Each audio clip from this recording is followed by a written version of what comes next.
Today, we're doing a device review on the Ossur Power Knee.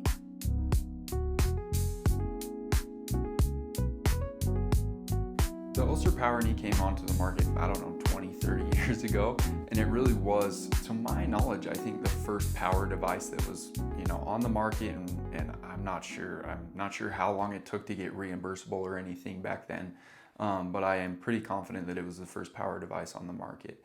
And, power compared to microprocessor, there's a big difference there. And I think that a lot of maybe able-bodied people don't understand that, like, a microprocessor knee, as fancy as it is and as high-tech as it is, it's not assisting me up out of a chair. It's not assisting me upstairs. It's not doing anything to actively propel me forward when I'm walking. Whereas powers have a motor in there. So that motor is lifting you out of a chair.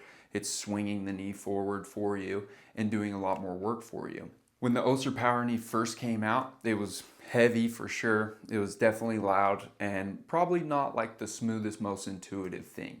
And I feel like over the last, like I said, 20 plus years, power as a whole, but the Ossur Power Knee as well, have made great improvements. And the Power Knee that I'll be demoing today, and I've been fortunate to be testing for about 2 months, is the new updated firmware that will be coming out on October 15th. And from my experience testing the old firmware version compared to this firmware version, it is very much improved in some key areas that we'll get into, and I really have enjoyed being able to wear it. The Ossur Power Knee is 5.7 pounds and has a height of 10.9 inches. So it is a little bit bigger, a little taller, a little heavier, has a big battery in there. But again, that weight with the assistance of motors kind of goes away. Like when I notice the weight is when I'm standing like I'm doing now, and maybe if I lift up and do some hip hikes, or I'm in the kitchen kind of shuffling around, even sitting, if I get into the car and I just lift it straight off the ground to lift it in the car, you notice the weight there. But once you're walking and it's lifting you upstairs or doing certain things, it really is that weight goes away because those motors are assisting you. Power Knee has a 20-hour battery life and also has swappable batteries. So, you can always have one charged on standby, ready to go. And the 20 hours is true, like that's what I tested it out to. But I also didn't really run into issues of running out of battery because I did always have that other one ready to go. So I would just, once one died, I would take it out, plug that thing right in, put the new one in, and I never really had to worry about charging my leg. But it also has a power button, which helps you stretch that out. If sometimes I was out, I knew I didn't have access to the battery and I only had like 2 hours of active use left.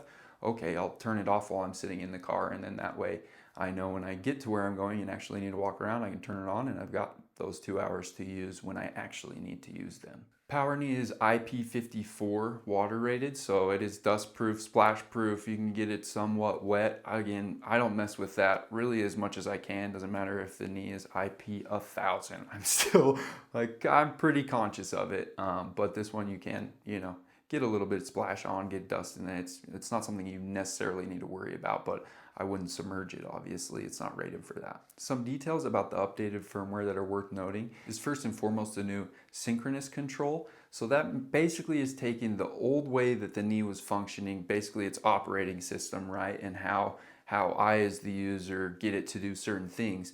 Before, the knee was very algorithm based. So it was looking for me to do certain things and then it would respond in certain ways. Now it is a lot more user based. So the algorithm is more reading what I'm doing and predicting what I want to do based off of that. And I don't want to get too into the weeds here because I don't know all the tech. I don't know if it's I don't know how it's predicting or any of that stuff. I'm not a big firmware tech guy. So I can't necessarily explain how it's doing that. But it is, when you walk, it's walking with me a lot more than necessarily the old firmware version. The old firmware version I felt like wanted me to walk at a certain speed. It wanted me to walk at that speed. When I walked at that speed, it would help me out great and I wouldn't notice too many things, but it was a little too slow for me. The new firmware walks at my normal pace much better, and I don't notice, that lag in my hip and things that I start to feel fatigue when the knee maybe isn't keeping up with the pace I want. So the new firmware, the synchronous control, allows it to just move with you more fluidly and intuitively and faster, for us higher activity users. But then also there's some key advantages, especially through the app that you have, to get it really dialed in for whoever is wearing it. They've also improved the sitting and standing, so there are trigger points and you can adjust the torque levels and things like that. But you'll see in the video as we get into it, like standing up I think is what this knee does best now, and I really enjoy doing that on the new firmware.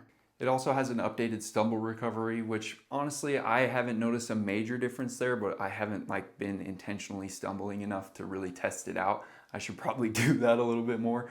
But it should be, overall I do think that the updated firmware has improved the knee in pretty much every facet. There's still things, as we'll get into, that I think could be improved upon, but it's a much better overall product than the last version was, and is much more intuitive with me than the last version was. I'll be demoing the Power Knee with the Ossur ProFlex Terra foot, which has been a pretty fun combo to try out together, and we'll have a video coming out on Terra soon because that is a cool foot that is worth noting, even if it's already been noted on another channel.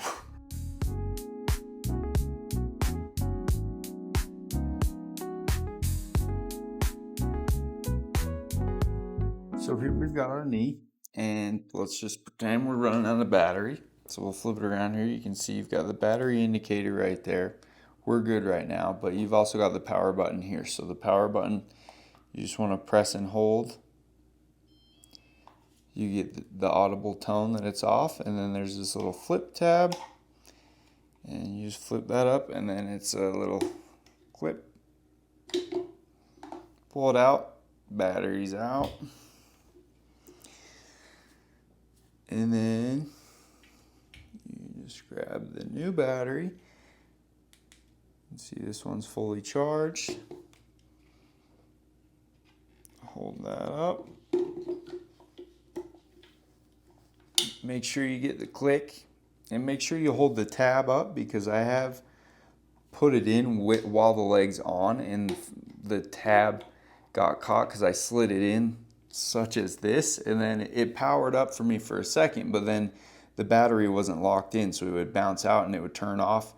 And when it's off, it is just not a high resistance, and so it could be sketchy if you get the knee behind you, or if you get behind the knee center and start falling backwards.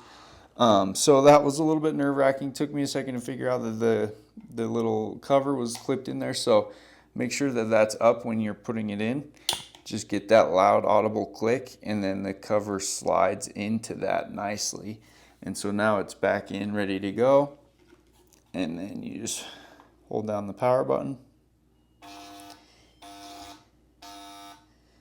You get some loud vibrations and a little audible tone, and you're ready to start walking. Here we go, walking in here in the room. We're just going to get one step, but it shows a little bit of how I get that stance knee flexion still, and then those motors are actively resisting me back to extension, and then the knee swings forward for me, and so makes that really easy. And then here, walking, just slowing it down. We're going uphill just slightly here, but it's still, the motors are pushing me up the hill a little bit, and so I'm getting good extension all the way, and I'm doing a lot less work.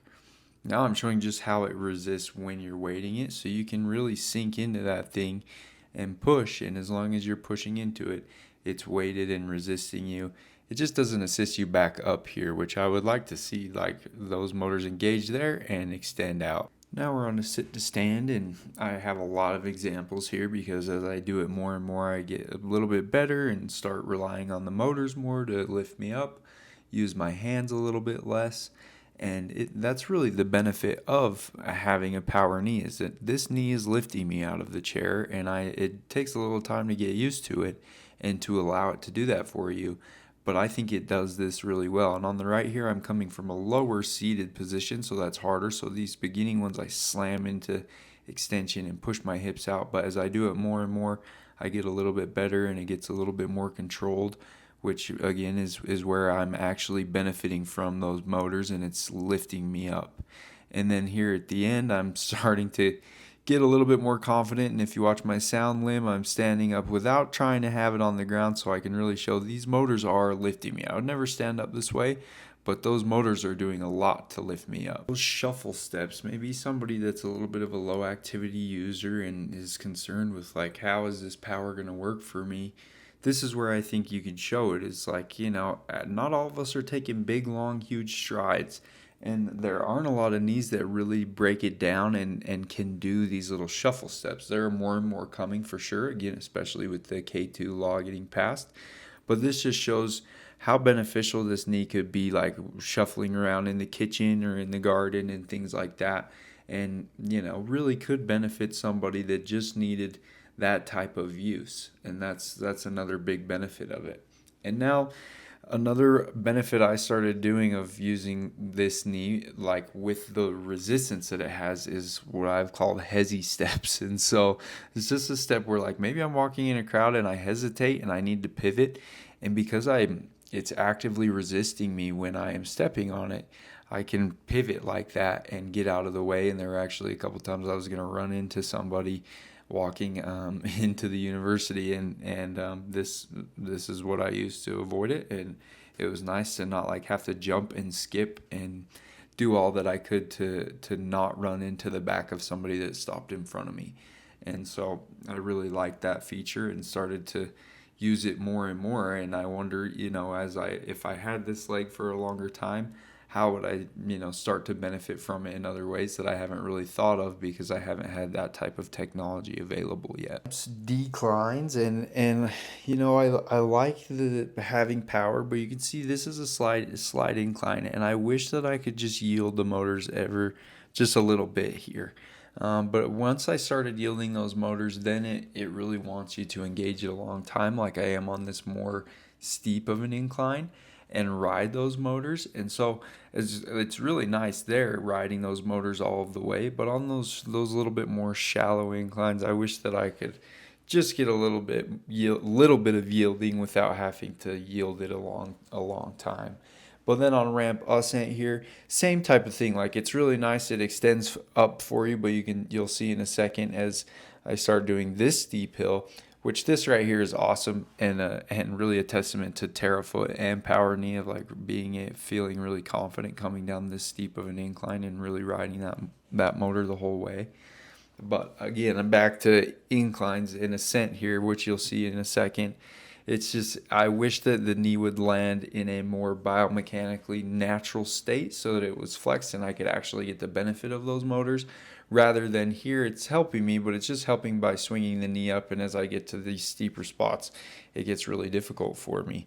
And so, maybe if that knee landed flexed right there and I could land with my weight mass over the knee center and over the hypothetical ball of the foot, then those motors could extend up and I could get the benefit of those motors lifting me up the hill and transition back over with my sound limb, rather than doing this hip hike. Now we're on a stair ascent, and you've got a stair ascent foot placement, so you can adjust where that placement is. And then you've also got your flexion angle, so that controls how far the knee kicks back. And the thing about this controller is, once you are in the stair ascent, once you're climbing the stairs and you put the foot down on the stair, it's automatically going to trigger to go up to the next stair. So you really have to get the timing down. And that's something I feel like this could be improved to be a little bit more natural. But it does, if you get the timing down and you control the assistance the right way, then you really get good benefit out of it. But there's a lot of times where, it's right there, even where I extended back instead of extending over the knee, and it just made it a little bit more difficult to get all of the benefit out of the motors, rather than the motors just really snapping to extension. So again, could be improved a little bit, I think, but is also really nice to just, sometimes if you get it right and you're really paying attention, you can control that big time. And stair descent, you have the benefit of motors resisting you. So that's the Ossur Power Knee and its updated firmware. I really have enjoyed demoing it, and it's to the point that, like, when I put my everyday knee back on, it's like, it's heavy for not just a couple hours. Like, it's been heavy for a day or two after I come off of the Power Knee back to my MPK. The MPK is like, wow, this knee that normally is really light and functions really well is like a little bit heavy, and I notice that I have to do more to swing it forward, which has been like, it's pretty crazy for me to say that the Ossur Power Knee has improved enough that I'm like, I am on the edge. I think I want to wear it. I think I want to wear it as my daily driver. There's some things that I think could be improved. Like, it is loud, I'll concede there and say it is definitely loud. Like we went to the grocery store and my wife was like, I'll never lose you. And it's like, yeah, that's maybe not the like most amazing thing, but also there's another power knee on the market that's a little quieter than this. There's another power knee on the market that's a little louder than this. So it's like, for the function, the trade-off for me is still kind of worth it. Like the noise, yeah, it's not something that I necessarily love, but it's not something that is like a deal breaker for me at all. And again, there's knees that are louder and knees that are quieter. So that's kind of just like we're dealing with motors now. So noise is probably something that you just have to take into account. I would love to do another video and really break down the Ossur Logic app and the Power Knee and even their other devices, because the Ossur Logic app really gives you a lot of ways to break this knee down in particular and get it really fine-tuned.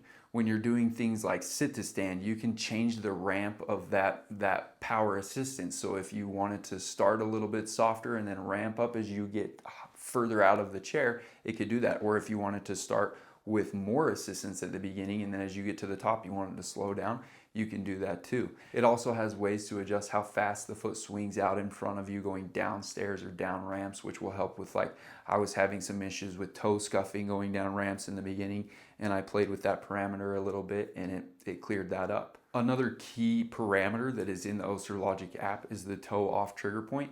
I'm pretty sure that's what it's called. It might be called something else, so like Ossur, don't come at me. I can't remember at this moment, and I didn't write it down. But that basically you can adjust like where the knee is looking to make that terminal stance and start swinging forward. So you can slide that around. So if you feel like, man, the knee is holding me back, I want it to release into swing sooner, you can adjust that. And I eventually got to the point where I adjusted all the way down to 0 so that the knee was releasing into swing as early as possible. But that really was a helpful parameter for me to have, especially in the beginning when I was adjusting to it. And coming off of a microprocessor to power takes a little bit of time to adjust to and understand, okay, this is a little different. And as I was adjusting to it and playing with that parameter, things got easier and smoother and more intuitive, which was very nice to be able to have control over that. So the pros, I really love, just having powered assistance walking in general. I really think that it's better for me. I get better stance knee flexion. I feel more comfortable. I feel like I'm doing less work and I can walk longer. I also really love the standing resistance lock that this knee has. That is much more like my everyday normal able-bodied knee. When I have this knee on the ground and I push weight into it, it is actively resisting me. So I could do things like take a step back and push off from my prosthetic, or do different things, pulling my big dog and stuff, or even just getting out of the car. I started to notice like I'm landing on my prosthetic with the knee flexed and like flexing to get out on my sound side and relying completely on the prosthetic, which is something I didn't understand I really wasn't doing before, but that's because none of my other knees are actively resisting me like that. So I didn't know that I was missing it, I guess. And so that I really do love a lot. And then having things like a power button and a swappable battery just kind of, for me, bring like a little bit of peace of mind, because I am bad at plugging my knee in and charging it. And so when I get the warnings that like, hey, you're about to run out and I don't have a charger nearby, it's stressful. It's never been like the end of the world, but it's stressful. It's not ideal. I very much enjoy being able to just be like, oh, I'm getting the warning, swap it out, I'm good to go for the rest of the day, and I'll plug that other one in and it'll be charged before I ever need it. Cons are that it is definitely heavy when you're doing those shorter, like shuffling things, and you're not getting the assistance of the motors. You definitely need a quality socket fit, but that is true for any device. And like I've already addressed, the noise is something that I wish could be improved upon, and I'm sure will be as the technology continues to advance, and it'll get quieter and better and everything else. But again, it's not necessarily a deal breaker. It's just not ideal. Overall, I think that the new firmware really has, like I was saying a minute ago, pushed me to be like, do I want to wear this as my daily driver? Like, yeah, I think that stairs could still be improved upon, and I'm maybe I shouldn't say this, but I think that they're working on improving stairs. But other than that, like sit to stand, it was really very nice. Walking is really, I noticed the assistance and how much it was helping me, and I really liked it. I started to get like kind of lazy in other ways because I started to benefit from the motors a ton. One thing that really held me back from the last firmware that I was like, this thing is not close yet, was transitions. Everything you would have to take a little bit of extra time, even you get to the top of the stairs And now it's like the knee has to realize that I want to go back into a walking mode, so I have to do something special with it or give it a chance to understand that I'm at the top of stairs and now I can walk. The new firmware is much better at those transitions. Like you could see kind of in the video, not a ton, but a little bit. You could see that like I could get up to the top of the stairs and then I'm just walking forward. I don't have to stop and wait or adjust anything to get it to go back into that. Same with sit to stand. Like you go from sit to stand, it pushes you up very nicely, and then you're off and walking. You don't really have to do anything to get those transitions. So I think that is probably one of the main reasons why I like it so much in the new firmware, is because it's just a lot smoother and cleaner throughout my everyday. If you want more information on the Ossur Power Knee, check out their website. If you have questions about the Ossur Power Knee, how it compares to other power knees, or what foot you should put on it, or if you're a candidate for it, put them in the comments. I'll get back to you. Send me a message. I'd love to help you out and figure out what is the best device for you. Other than that, we'll see you next time.